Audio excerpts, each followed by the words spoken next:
오늘 함께 나누실 하나님 말씀은 데살로니가전서 4장 1절에서 12절 말씀입니다. 데살로니가전서 4장 1절에서 12절 말씀입니다.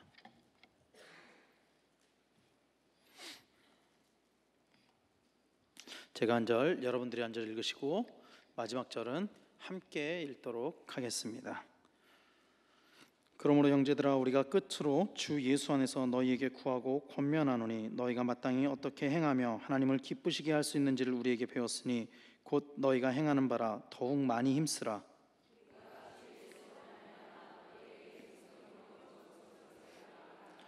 하나님의 뜻은 이것이니 너희의 거룩함이라 곧 음란을 버리고 하나님을 모르는 이방인과 같이 세욕을 따르지 말고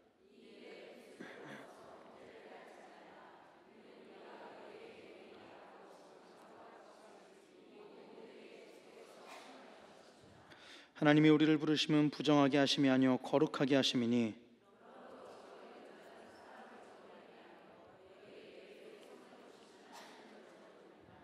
형제 사랑에 관하여는 너희에게 쓸 것이 없음은 너희들 자신이 하나님의 가르치심을 받아 서로 사랑함이라.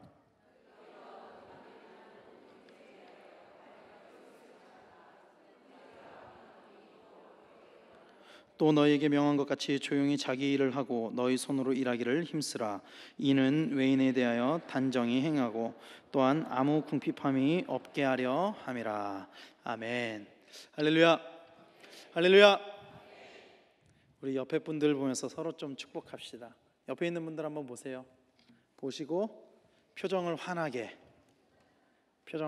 하면서 주님의 이름으로 진짜로 사랑합니다.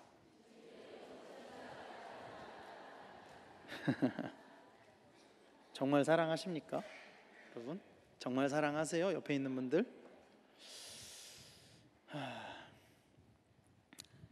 여러분들 표정이 참 좋습니다. 아닌가요? 표정이 참 좋습니다. 예배에 나올 때 마땅히 우리의 심령은 기대하는 마음을 가지고 또 기쁨으로 나와야 되겠죠. 그렇죠? 그래서 예배에 나올 때 우리의 표정은 최대한 밝게, 입만 웃지 마시고 최대한 밝게. 여러분, 우리들에게 기쁨을 주는 것들이 어떤 것들이 있을까요? 우리의 삶 가운데 우리가 기뻐할 수 있는 일들, 우리가 기뻐할 수 있는 이유, 우리 삶 가운데 어떤 것들이 있을까요? 때로는 어떤 물건들이 또는 물질들이 우리에게 기쁨을 주기도 하죠. 그렇죠? 보여지는 것들. 그래서 때로는 넓은 집이, 또 좋은 차가 기쁨을 주기도 합니다. 남자들은 차에 많이 집착해서 자기가 원하는 차를 가졌을 때, 여자들은 가방에 집착을 해서 원하는 가방을 얻었을 때, 그렇죠? 상당히 기뻐하죠. 그런데 여러분, 세상이 주는 기쁨은 분명한 기쁨이 있지만, 분명히 기쁘긴 하지만 그 기쁨은 잠시 잠깐인 것 같습니다. 세상이 줄 수 있는 기쁨은 잠시 잠깐입니다.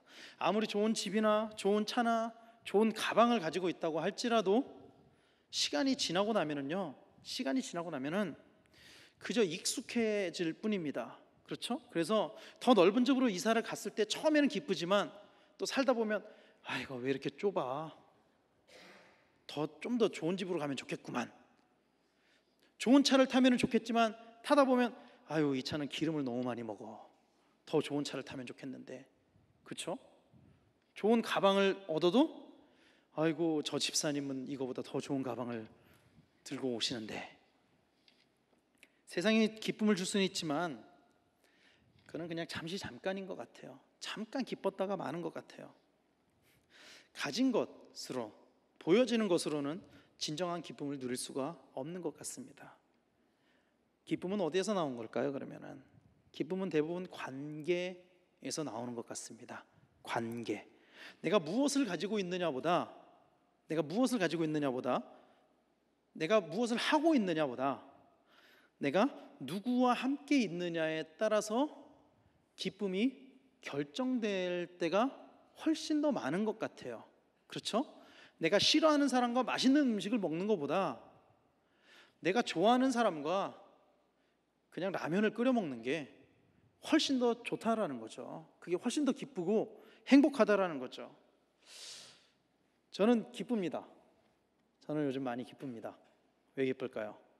저는 애들 보면서, 제 자녀들 보면서 참 웃을 일이 참 많은데 요즘에는 막내를 보면서 참 많이 웃습니다. 제 막내가 2살인데 이제 걸음마를 시작했거든요.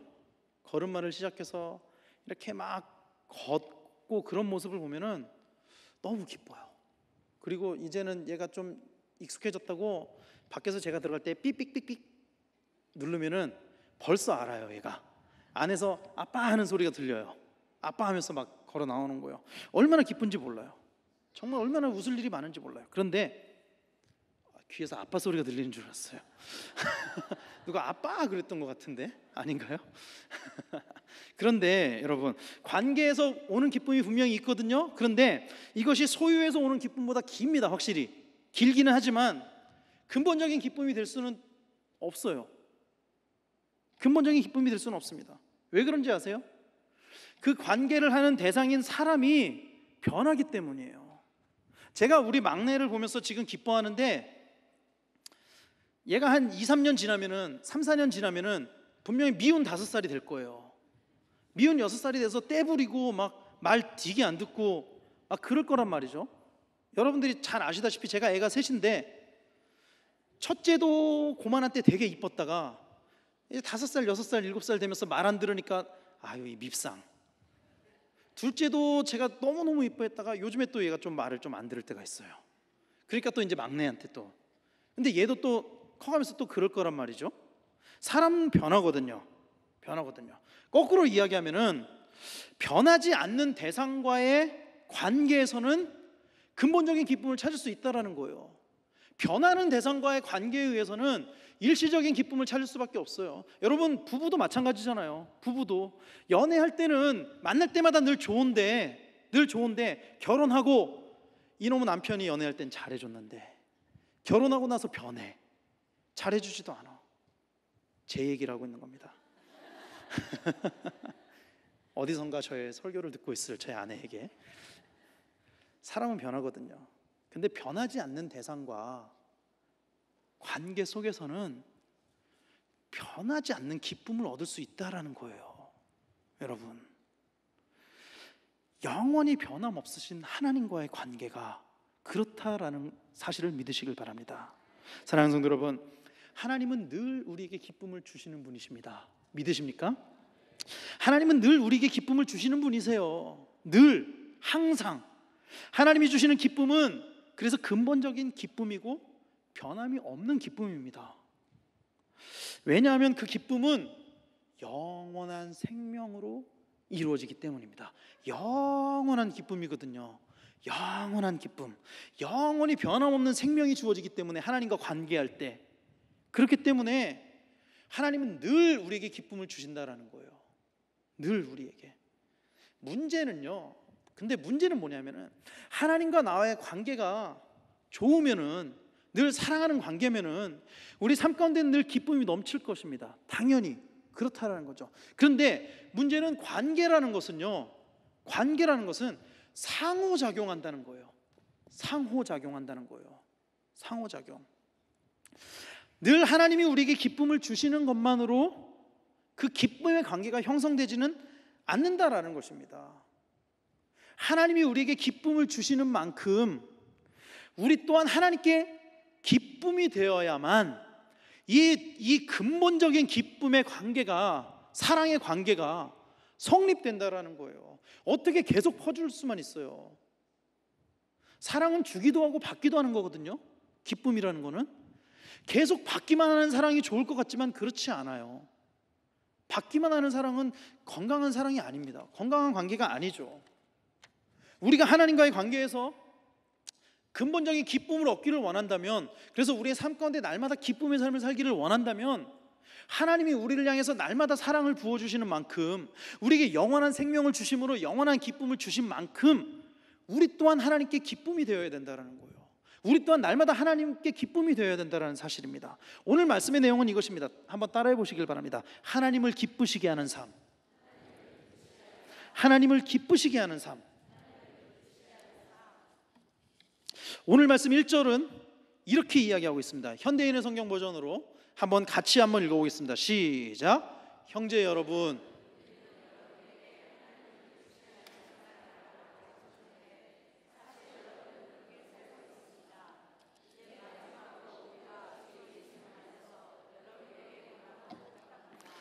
앞으로도 여러분은 더욱 힘써 그렇게 살도록 하십시오. 바울이 데살로니가 교회에 보낸 편지입니다. 하나님을 기쁘시게 하는 생활을 하라고 가르쳤다라고 이야기를 하고 있죠. 그렇죠? 하나님을 기쁘시게 하는 생활. 바울은 이 말씀을 통해서 우리가 하나님이 기뻐하시는 삶을 살아야 된다는 것을 이야기하고 있습니다. 사랑하는 성도 여러분, 하나님은 우리를 창조하신 분이라는 사실을 믿으십니까? 하나님이 여러분들을 창조했다는 사실을 믿으십니까? 하나님은 창조의 목적을 이사야서에서 이렇게 이야기하고 있죠. 이 백성은 내가 나를 위하여 지었나니 나의 찬송을 부르게 하려 함이니라. 이렇게 이야기를 하고 있죠. 사람을 만드신 이유가 찬송을 부르게 하기 위해서, 나의 찬송을 제가 아니죠. 나의 하나님의 찬송을 부르게 하기 위해서 지으셨다. 이렇게 이야기를 하고 있어요. 그렇죠? 여러분, 찬송이라는 것은 그 대상을 기쁘게 하는 것입니다. 찬송 자체가 그 대상을 기쁘게 하는 요소가 있어요. 왜 그러냐면 찬송은 그 대상을 높이고 칭찬하는 것이거든요. 이 찬양이라는 이 단어, 찬송이라는 단어의 어원, 원래 뜻이 뭐냐면 칭찬하다, 이런 뜻을 가지고 있거든요. 다시 이야기하면은 하나님이 인간을 창조하신 목적이 나의 찬송을 부르게 하려 함이니라. 하나님을 높이고 하나님을 찬송하는 것, 그게 사람을 만드신 목적인데 결국에는 하나님을 기쁘시게 하는 것, 이것이 창조의 목적이라는 거죠. 우리를 통해서 하나님이 기쁨을 받기 위함, 이것이 하나님이 우리를 창조하신 목적이다라고 이야기할 수 있다라는 거예요. 말씀을 통해서 보면은 거꾸로 이야기하면 우리의 삶을 통해 하나님을 기쁘시게 하지 못한다면, 우리는 창조의 목적대로 살아가고 있다? 아니다? 아니라는 거죠. 우리의 삶 가운데 하나님이 기쁨을 받지 못하신다면, 우리의 삶을 통해서 하나님이 기뻐하시지 않는다면 우리를 창조하신 그 하나님의 목적대로 우리는 살지 못하고 있다라는 사실을 우리는 깨달아야만 합니다. 사랑하는 성도 여러분, 우리의 삶을 통해 하나님이 기쁨을 받고 계십니까? 여러분들의 삶을 통해 하나님은 기뻐하실까요? 기쁨을 받고 계실까요? 왜 아무도 대답이 없죠? 아멘이 왜 없죠? 자신 없죠, 사실. 저 맨날 일주일 내내 교회에 있고 교회에서 드리는 예배 한 번도 빠지지도 않고, 그런데 저도 자신이 없거든요, 사실. 어떤 때는 우리가 하나님이 기뻐하실 만한 그런 삶을 살고 있는지 돌아봐야 된다는 거예요.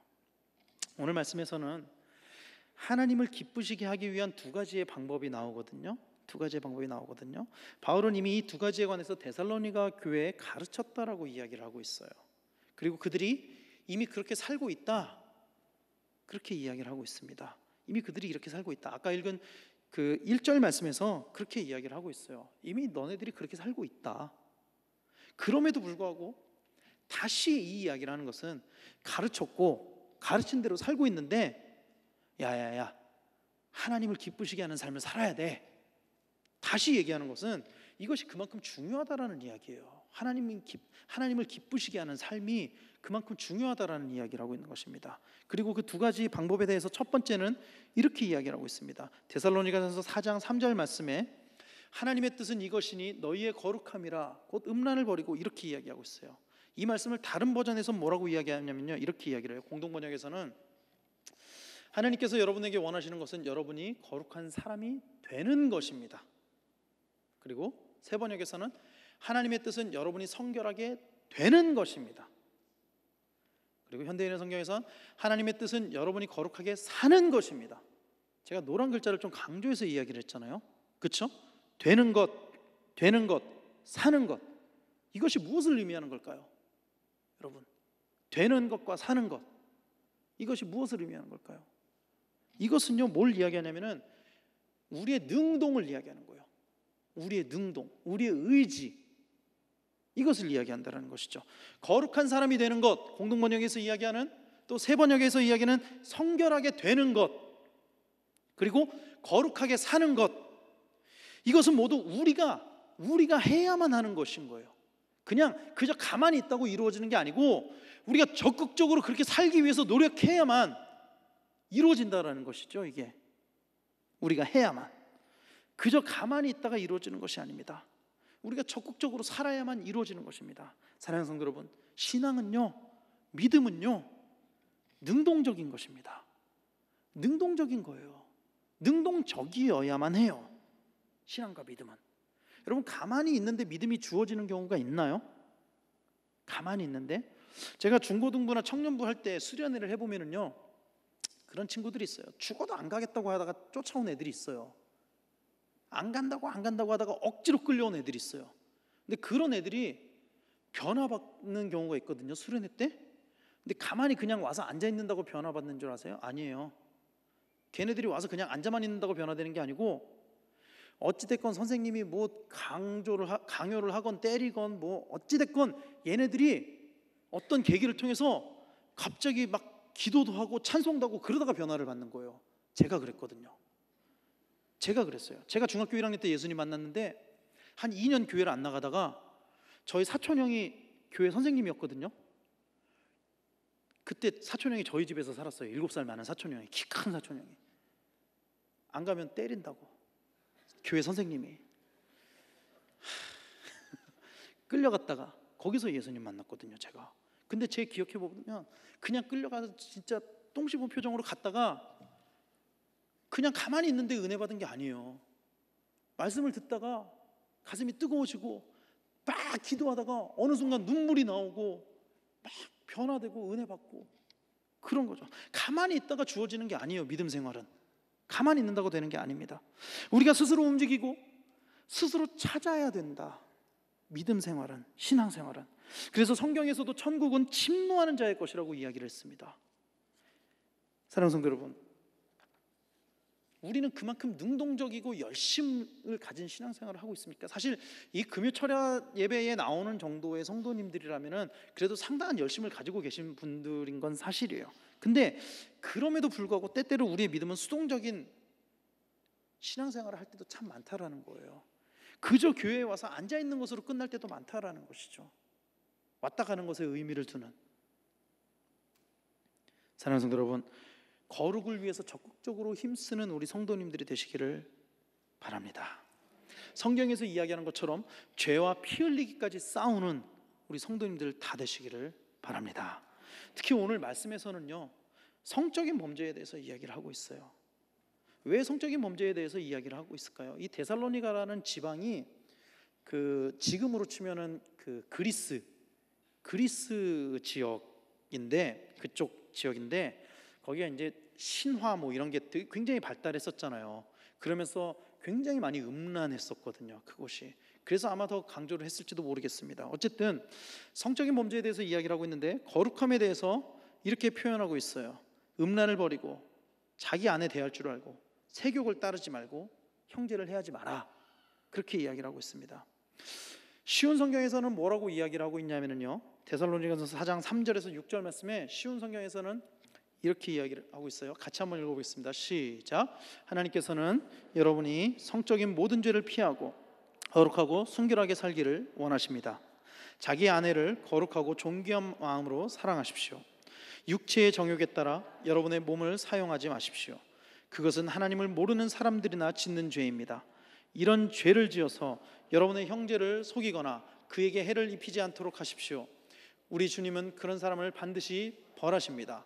이 부분에 대해서는 예전에도 여러분에게 경고하였습니다 라고 이야기를 하고 있어요. 보세요, 성적인 모든 죄를 피하라고 이야기를 하고 있죠. 성적인 모든 죄를 피하라. 그러면서 이제 뭐 내용들을 쭉쭉 얘기하는 건데, 통칭하면은 성적인 모든 죄를 피하라. 그리고 그것이 타인에게 해를 범하는 것이다. 여러분의 형제를 속이거나 그에게 해를 입히지 않도록 하십시오. 그러니까 그것이 타인에게 해를 입히는 것이라고 이야기를 하고 있어요. 이 성적인 범죄가. 왜냐하면은요, 이 성적인 범죄는 기본적으로 자기 혼자서 저지르는 게 아니잖아요. 혼자서 저지르는 게 아니잖아요. 성적인 범죄는 나의 범죄로 인해서 나와 함께 범죄한 다른 사람도 하나님의 벌을 받기 때문에 해를 입힌다라고 표현을 하고 있다는 것이죠. 하나님은 반드시 벌한다라고 이야기를 하고 있습니다. 하나님은 반드시 벌한다라고 이야기를 하고 있습니다. 여기 청년들 많은데 특히 젊은 시절에 성적 범죄를 경계해야 됩니다. 누구나 다 죄를 저지를 수 있습니다. 누구나 다, 젊건 젊지 않건 누구나 다 죄를 저지를 수 있어요. 그래서 우리 모두는 경계하고 또 경계해야만 합니다. 근본적으로 이 모든 문제가 어디에서 오는 걸까요? 죄에서 오는 것입니다. 죄에서. 우리의 죄성 때문에 이런 문제들이 생기는 것입니다. 바꿔 이야기하면은 죄를 돌이키고 주님께 돌아가면 이 모든 것에서 해방되어 우리의 삶이 거룩해진다라고 이야기할 수 있다라는 거예요. 그리고 이것이 오늘 말씀에서 이것이 하나님을 기쁘시게 하는 삶이다, 이렇게 이야기하고 있다는 것입니다. 이것이, 사랑하는 성도 여러분, 만약에 이미 그런 범죄를 저지른 적이 있다면, 또 반복해서 저지르고 있다면 철저하게 회개하시길 바랍니다. 회개하시길 바랍니다. 용서받을 수 있어요. 하나님은 성적 범죄를 저질렀던 다윗도 용서하셨거든요. 중요한 것은요, 우리가 돌이키고 앞으로 그런 범죄를 저지르지 않는 것, 이것이 중요하다는 것을 깨달으시기를 바랍니다. 날마다 거룩하고 정결하여짐으로 하나님을 기쁘시게 하는 우리 성도님들이 다 되시기를 축원합니다. 두 번째는 이렇게 이야기를 하고 있어요. 하나님을 기쁘시게 하는 데살로니가전서, 이게 좀 어려워요. 데살로니가전서 좀 깁니다. 데살로니가전서 4장 9절 말씀에 이렇게 이야기를 하고 있죠. 형제 사랑에 관하여는 너희에게 쓸 것이 없음은 너희들 자신이 하나님의 가르치심을 받아 서로 사랑함이라. 참 재미있어요. 바울이 이 데살로니가 교회에 권면을 하는데, 첫 번째는 거룩해지라, 그렇게 이야기를 하고 있고, 두 번째는 형제를 사랑해라. 그런데 두 개 다 이미 잘하고 있어요. 데살로니가 교회가 두 개 다 이미 잘하고 있는데 다시 권면하는 거예요. 강조하는 거예요, 이게. 근데 여기서 형제 사랑에 관하여라고 이야기를 하고 있잖아요. 형제 사랑에 관하여. 여기서 이야기하는 형제는요, 예수를 안 믿는 이웃을 이야기하는 게 아니에요. 공동번역에서는 이렇게 이야기를 해요. 그래서 이 똑같은 말씀을 공동번역에서는 교우를 사랑하는 일이라고 이야기를 해요. 교우를 사랑하는 일에 관하여는 이 이상 더 쓸 것이 없습니다. 여러분은 직접 하느님께로부터 서로 사랑하는 교훈을 받았을 뿐만 아니라, 이렇게 이야기를 하고 있습니다. 교회 안에 성도들 간의 사랑을 이야기하고 있는 것입니다. 성도들 간의 사랑을 이야기하고 있는 것입니다. 앞서 성적 범죄를 저지르면 안 된다, 거룩해야 된다 경고했지만, 이 성적 범죄가 관계 안에서 이루어지는 거잖아요. 그렇죠? 그런데 바울은 또 서로 사랑해야 된다라고 이야기를 하고 있어요. 앞뒤가 안 맞는 것 같죠, 사실. 그런데 여러분, 여기서 형제를 사랑하는 데 사용된 헬라어가 필라델피아스라는 단어거든요. 근데 이 단어가 필라델포스라는 단어에서 파생된 단어인데, 원래 뜻이 뭐냐면은, 원래 이 사랑이 뭐 아가페도 있고 에로스도 있고 필레오도 있고 뭐 있잖아요. 여러 개가 있는데, 이 원래 뜻이 뭐냐면은 혈연으로 맺어진 형제 간의 우애, 그것을 이야기하는 거예요. 형제, 내 친동생, 친오빠, 친누나, 뭐 친형, 친언니, 이런 사랑을 이야기하고 있다는 거예요. 이 형제 간의, 그러니까 교우를 사랑하는 것에 대해서는 형제 간의 우애, 형제 간의 사랑을 빗대서 이야기를 하고 있다는 것이죠. 옆에 있는 분들 한번 좀 보십시오. 형제 간의 우애로 사랑하고 계십니까? 우리는 이 데살로니가 교회처럼, 친형제처럼. 바울이 이야기하는 형제는요, 여러분, 형제를 사랑하라, 교우 간에 사랑하라 했는데, 이 필라델피아스란 단어, 이 형제는요, 아버지 하나님 안에 자녀된 우리를 이야기하는 것입니다. 아버지 하나님 안에 자녀된 우리. 여러분, 교회 안에는 다양한 사람들이 모여 있죠. 다양한 사람들이 모여 있습니다. 각기 다른 목적과 인생의 방향과 가치관을 가지고 살아갑니다. 옆에 분들, 바로 옆에 그나마 좀 친한 사람들이 주로 앉아 계실 거예요. 편한 사람들이 앉아 계실 겁니다. 그런데도 보면은 너무 달라요. 서로 너무나 달라요. 편한데도 달라요. 다르다라는 거예요. 근데 그 사람과 일일이 다 맞춰가면서 살아가는 거 쉬운 일이 아니에요. 이 사람이랑 또 다르고 저 사람이랑 또 다르고, 이 사람 맞춰야 되는 게 또 다르고, 저 사람이랑은 또 뭘 맞춰야 되는 게 다르고, 다 달라요. 다 달라요. 목장 안에서도 다 다르잖아요. 그 몇 명 안 되는데도 이 사람한테는 얼르고 달래야 되고, 이 사람한테는 맨날 권면하고 막 혼내야 되고, 사람마다 다 다르다고요. 그래서 그 어느 것보다 사실은 하나 되기가 어려운 공동체가 교회일지도 몰라요. 어쩌면은. 그러니까 사회의 많은 공동체들은 공통의 목적을 가지고서 모이기 때문에, 어떤 목적을 가지고 모이잖아요. 동호회면은 뭐 탁구 동호회다 그러면 탁구를 치기 위해서 모이니까 모여서 그냥 탁구만 치면 되는 거예요. 탁구만 치면 되는 거예요. 회사다 그러면 돈 벌기 위해서 모였으니까 모여서 열심히 일해서 돈을 벌면 되는 거예요. 그거면 되는 거예요. 근데 교회는 그렇지 않거든요. 사랑하는 성도 여러분, 그러나 교회는 하나 되어야 될 줄로 믿습니다. 그럼에도 불구하고 교회는 하나 되어야 합니다. 왜냐하면요, 머리가 하나이기 때문입니다. 머리가 하나이기 때문에 몸이 하나가 돼야 돼요. 한 몸인데 머리가 두 개가 될 수는 없잖아요. 우리는 다 하나님의 자녀라고 이야기합니다. 성경에 보면은 하나님의 자녀라고 이야기를 하죠. 영접하는 자 곧 그 이름을 믿는 자들에게는, 뭐가 안 맞네요. 뒤에 나와야 될 것 같은데. 영접하는 자 곧 그 이름을 믿는 자들에게는, 그렇죠, 하나님의 자녀가 되는 권세를 주셨다고 하잖아요. 우리가 하나님을 믿기만 하면은 우리가 다 하나님의 자녀라고 성경은 이야기하고 있어요. 그런데 여러분 생각해 보십시오. 세상 어느 부모가 자식들이 싸우고 분열하는 것을 좋아하겠어요?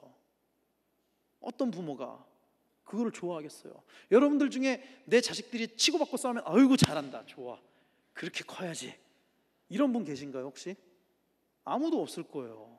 아무도 없을 겁니다. 저도 그러거든요. 서로 간에 싸우고 욕하고 분열하고 이런 걸 좋아할 부모는 아무도 없을 것입니다. 우리 아버지 되신 하나님도 마찬가지일 거예요. 우리 아버지 되신 하나님도 우리가 하나 되기를 원하시는 줄로 믿으시길 바랍니다.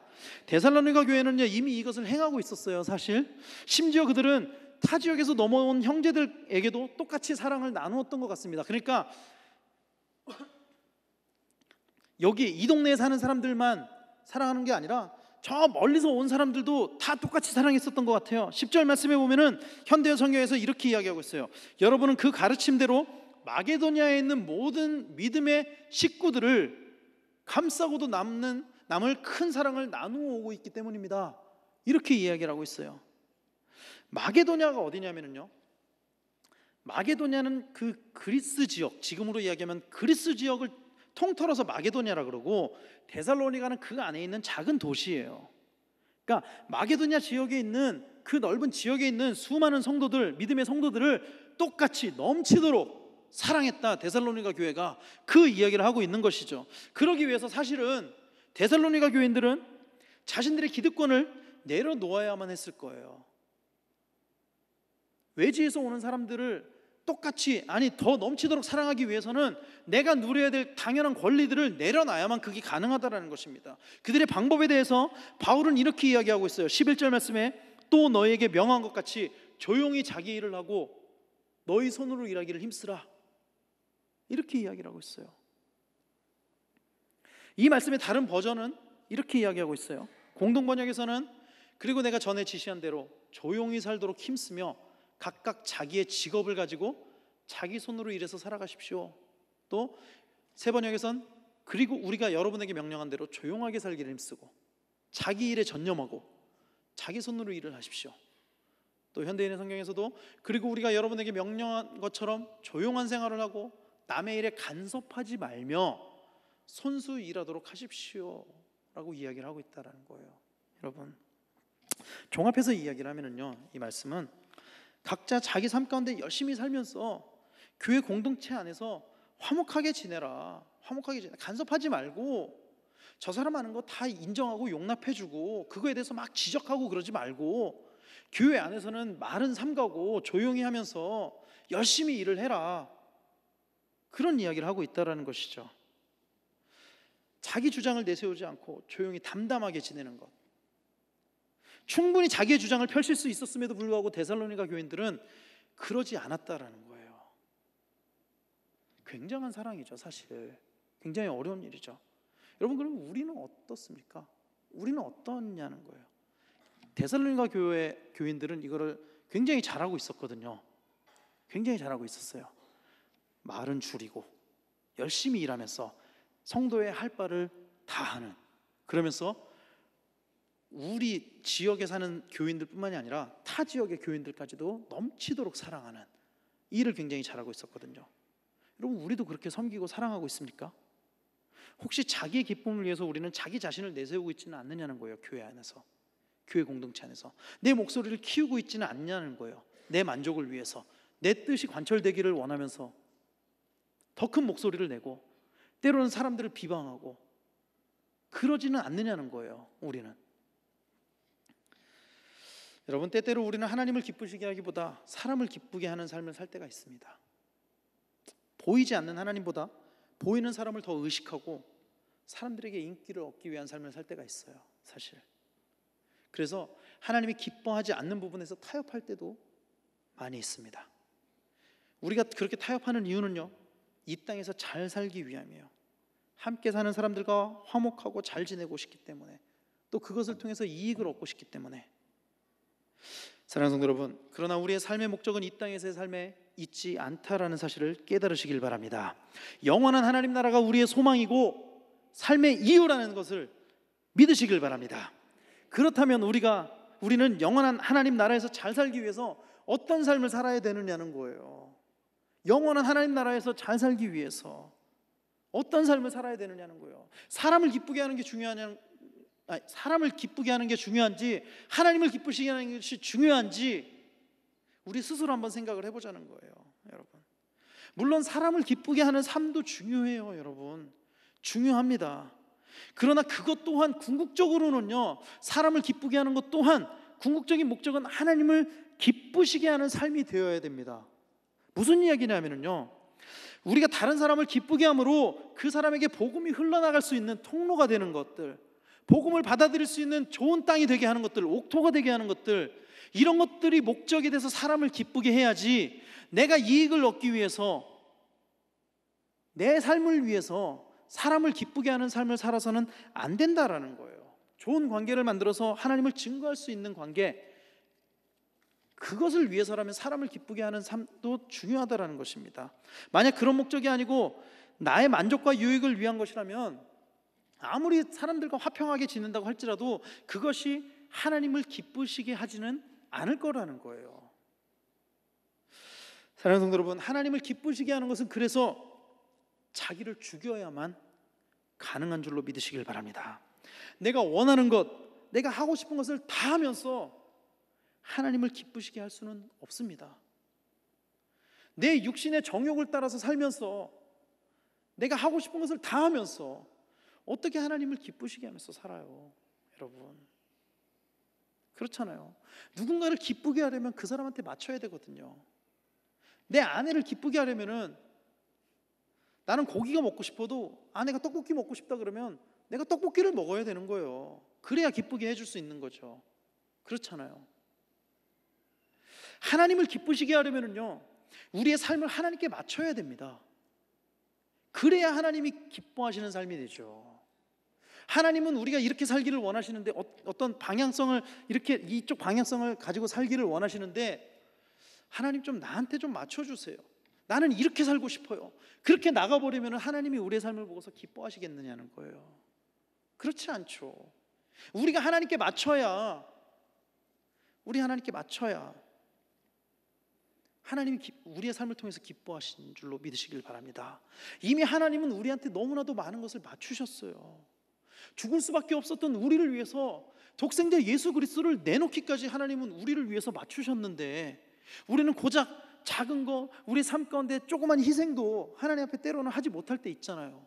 하나님 기뻐하시는 거 분명히 알면서도 그거 하지 못할 때 우리 있거든요. 솔직히 하나님께 맞춘다는 것은 우리의 의지나 생각을 내려놓는다는 것을 의미하는 것입니다. 여러분, 우리의 의지와 생각을 내려놔야 돼요. 하나님이 나의 주인이 되어야만, 그리고 그 주인의 명령에 순종해야만 하나님이 우리의 삶을 통해서 기쁨을 받으신다라는 사실을 깨달으시길 바랍니다. 사랑하는 성도 여러분, 하나님은 우리에게 영원한 기쁨을 주시기 위해서 독생자 예수 그리스도를 우리에게 보내주셨습니다. 그에 비해서 우리는 하나님을 기쁘시게 하기 위해서 어떤 삶을 살아가고 있습니까? 하나님이 우리에게 원할 때 우리는 어떻게 순종하고 있습니까?